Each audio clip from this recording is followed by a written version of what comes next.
शरीर को संपूर्ण पोषण प्रदान करने वाले फलों में सेब सबसे अच्छा गिना जाता है। इसीलिए सेब की बिक्री भी बहुत अधिक है बाजार में और मांग भी अधिक है। सेब का रेट इसलिए अधिक है क्योंकि यह ज्यादातर ठंडे प्रदेशों में उगाया जाता है, जिसकी वजह से सेब की जब आवक होती है तो बाजार में इसकी आवक कम होती है, क्योंकि भारत में जो ठंडे प्रदेश हैं उसमें सिर्फ जम्मू कश्मीर, हिमाचल प्रदेश, उत्तराखंड और कुछ नॉर्थ ईस्ट के प्रदेश गिने जाते हैं। सेब की जो खासियत है, सेब में जो पोषक तत्व पाए जाते हैं वो हमें बीमार होने से बचाते हैं और हमारे शरीर में इम्यूनिटी को बूस्ट करते हैं, यानी हमारे शरीर की रोग रक्षा प्रणाली को मजबूत बनाते हैं। ऐसे में सभी परिवारों के लिए या सभी व्यक्तियों के लिए सेब का सेवन कर पाना कठिन होता है, लेकिन किसान भाई या आम व्यक्ति भी चाहे तो सेब के विकल्प के रूप में एक ऐसा फल है जिसका उपयोग खाने में कर सकता है और उसका नाम है नाशपाती। नाशपाती जो है वो समशीतोष्ण जलवायु का पौधा है। समशीतोष्ण मतलब कुछ ठंडा और कुछ गर्म, इसी को हम समशीतोष्ण जलवायु कहते हैं। तो समशीतोष्ण जलवायु में नाशपाती को आसानी से उगाया जा सकता है। अभी आप देख रहे होंगे मैं अयोध्या में हूँ और अयोध्या का ये दर्शन नगर एरिया है और दर्शन नगर का मैं आशापुर है, और मैं इस समय जिस जगह पर हूँ वहां पर आप देख सकते हो कि यहाँ पर नाशपाती के फल आने शुरू हो गए हैं और लगभग इसमें 1.5 महीने पहले 2 महीने पहले फूल आए थे और अब जो है ये फूल फल में परिवर्तित हो चुके हैं। अयोध्या जो है यह इस समय यहाँ पर भीषण गर्मी पड़ रही है, 32 से लेकर के 40 डिग्री सेल्सियस तक यहाँ का तापमान चला जाता है, लेकिन इस तापमान में भी नाशपाती को आसानी से उगाया जा रहा है।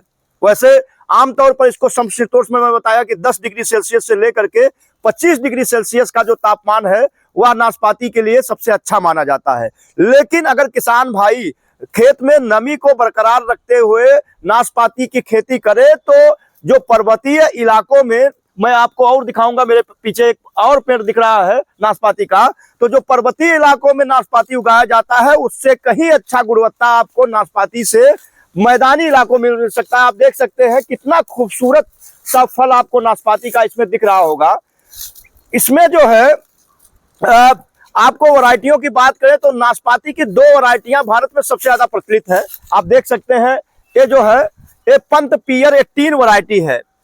यहाँ जो जिस किसान ने इसको रोप रखा है वह पंत पियर 18 वैरायटी है। वैसे चाइना नाशपाती की वैरायटी भी अच्छी मानी जाती है और इसकी फलत भी अच्छी होती है, लेकिन अगर खूबियों की बात करें, मिठास की बात करें और इसके गूदों की बात करें, पल्प की बात करें, जो तो खाने में बेहद ही नरम और बेहद ही लजीज होता है।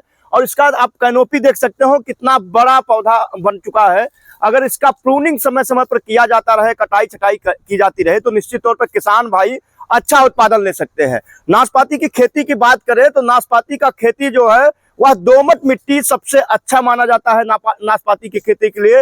वैसे आमतौर पर पर्वतीय इलाकों में पर्वतीय मिट्टी भी में अपने आप उगाने वाला पौधा जंगली रूप से भी ये पौधा उगाता है, लेकिन अगर मैदानी इलाकों में इसकी खेती करना चाहते हैं तो दोमट मिट्टी से इसका खेती आप कर सकते हैं। और नाशपाती का पौधा जो है वो कलम विधि से तैयार किया जाता है। तो जो किसान भाई नाशपाती को अपनी बाग में रोपना चाहते हैं वह किसी भी विश्वसनीय पौधशाला से नाशपाती के पौधे खरीदकर अपने खेतों में रोप सकते हैं। रोपने का जो मुफीद समय होता है वह मानसून का समय होता है, यानी जून जुलाई से लेकर के सितंबर अक्टूबर तक का, और ग्रीष्म ऋतु में दिसंबर से लेकर के जनवरी तक के महीने में किसान भाई इसके पौधे रोप सकते हैं।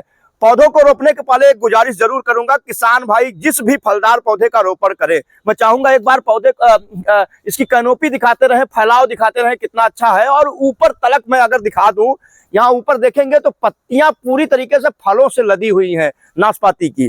तो मैं बात कर रहा था कि पौधों को जो रोपने के लिए जो सावधानी की बात है वह सावधानी यह है कि आप पहले फलदार पौधों को रोपने के लिए गड्ढे तैयार करें।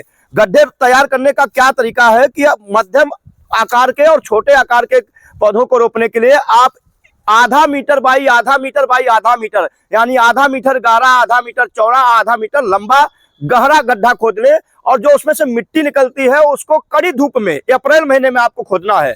उसको कड़ी धूप में अप्रैल महीने में कम से कम 15 दिनों तक सूखने दें, तो उसमें जो खरपतवार है या नुकसानदेह बैक्टीरिया या कीट है वो आपके मिट्टी से नष्ट हो जाएंगे। इसके बाद 15 दिन बाद आप क्या करेंगे, आप गोबर की सड़ी हुई खाद उस मिट्टी में मिला दें। कम से कम 50 किलो गोबर की खाद एक गड्ढे की मिट्टी में मिलाएं और उस गड्ढे में क्या करेंगे आप मिला करके और ऊपर की मिट्टी नीचे कर दें और नीचे की मिट्टी ऊपर कर दें। इसके बाद उस गड्ढे को पूरी तरीके से जमीन से लगभग 20 सेंटीमीटर ऊपर करें, क्योंकि बारिश में जब पानी लगता है तो पानी लगने की वजह से मिट्टी बैठ जाएगी गड्ढे की।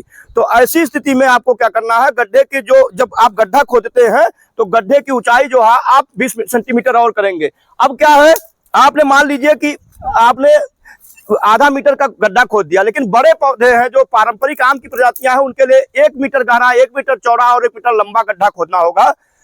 अब गड्ढा खोदने के बाद अगर मान लीजिए 100 गड्ढे खोदे, आपने सिंचाई कर दिया, तो आपको ये नहीं पता चलेगा कि गड्ढा कहाँ था और गड्ढे का बीचों बीच कहाँ है जहां आपको पौधा लगाना है। तो आपको हर गड्ढे के मध्य क्षेत्र में, मान लीजिए कि आपने एक गड्ढा खोद दिया और इसका मध्य क्षेत्र है, तो आपको हर मध्य क्षेत्र में एक लकड़ी, जैसे मैं गाड़ रहा हूं, पूरे के पूरे गड्ढों में आपको इस तरीके की एक लकड़ी गाड़नी होगी। तो आपको उस गड्ढे का मध्य क्षेत्र पता होगा और जब जून जुलाई में बारिश हो जाएगी तो उस बारिश में इस गड्ढे को खोद करके यहाँ पर आप पौधे रोपेंगे। पौधे रोपने का एक तरीका और होता है, जब आप पौधे खरीद करके लाते हैं मार्केट से, तो मार्केट में होता क्या है कि इस पौधे का इतना भाग जो है मिट्टी में होता है, लोग यहाँ तक मिट्टी गाड़ देते हैं, तो जिसकी वजह से पौधा लगाने के बाद सूख जाता है।